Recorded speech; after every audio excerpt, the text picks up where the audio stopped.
Welcome to జై Hind academy. ఈరోజు current అఫైర్స్లో మొదటి అంశం గజరాజుల గురించి, అంటే ఏనుగుల గురించి. రీసెంట్గా రాజ్యసభలో ఒక కేంద్ర పర్యావరణ అటవీ మంత్రిత్వ శాఖ ఒక నివేదిక రిలీజ్ చేసింది. 2018 నుంచి 2023 మధ్యలో ఎన్ని ఏనుగులు అసహజంగా చనిపోయినాయని చెప్పి లేటెస్ట్గా నివేదిక రిలీజ్ చేస్తుందన్నమాట. ఆ నివేదికలో భాగంగా విద్యుత్ ఘాతంతో ఎక్కువగా 379 ఏనుగులు మరణించినట్టు తన నివేదికలో తెలిపినాయి. ఈ యొక్క అసహజ మరణాలు దేశవ్యాప్తంగా 522 నమోదు చేసినట్టు చెప్పిందనమాట.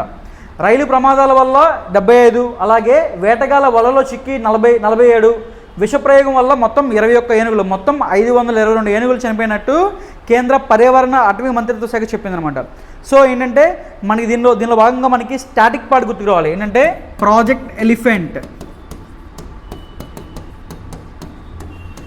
ఇదేంటంటే కేంద్ర పథకం అనమాట, కేంద్ర ప్రభుత్వ పథకం. దేశవ్యాప్తంగా ఈ యొక్క ఏనుగులకు సంబంధించి ప్రాజెక్ట్ ఎలిఫెంట్, ఈ ప్రాజెక్ట్ ఎలిఫెంట్ ఎప్పుడు స్టార్ట్ అయిందంటే 1992 ఇదనమాట. లేటెస్ట్గా దీని రిపోర్ట్ అనమాట. మరొక అంశం భారత్ బ్రాండ్ బియ్యం. సో ఏంటంటే భారత్ రైస్.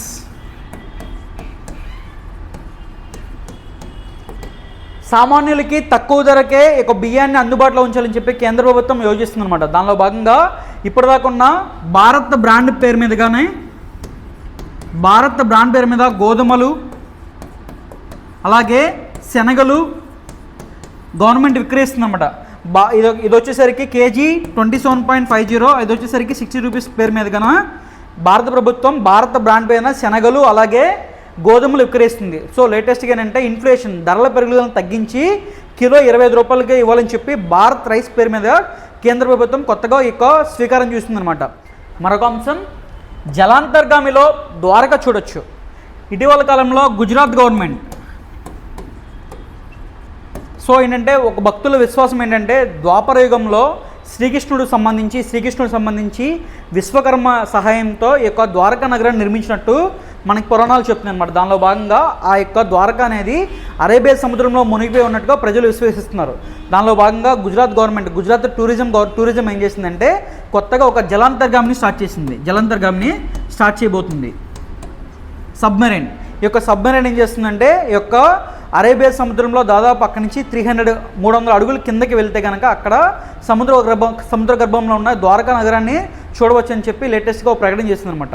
సో ఇటీవల కాలంలో గుజరాత్ ప్రభుత్వం జలాంతర్గామి సర్వీసులను అందుబాటులో తెస్తుందన్నమాట. సో దీంతో భాగంగా ఏంటంటే ముంబైలోని మజ్గావ్ షిప్ బిల్డర్స్తో ఒక ఒప్పందం చేస్తుందన్నమాట గుజరాత్ టూరిజం. సో ఇది మరొక అంశం పాకిస్తాన్ స్వదేశీ క్షిపణి వ్యవస్థ పరీక్ష.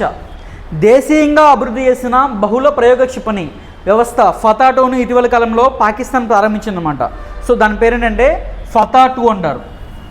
సో దేశీయంగా అభివృద్ధి చేసిన స్వదేశీ క్షిపణి వ్యవస్థ ఫతా-2 ఎవరు స్థాపించారంటే పాకిస్తాన్. మరొక అంశం వితాదని గారు. సో ఏంటంటే ఇంటర్నేషనల్ టేబుల్ టెన్నిస్ ఫెడరేషన్కి సంబంధించి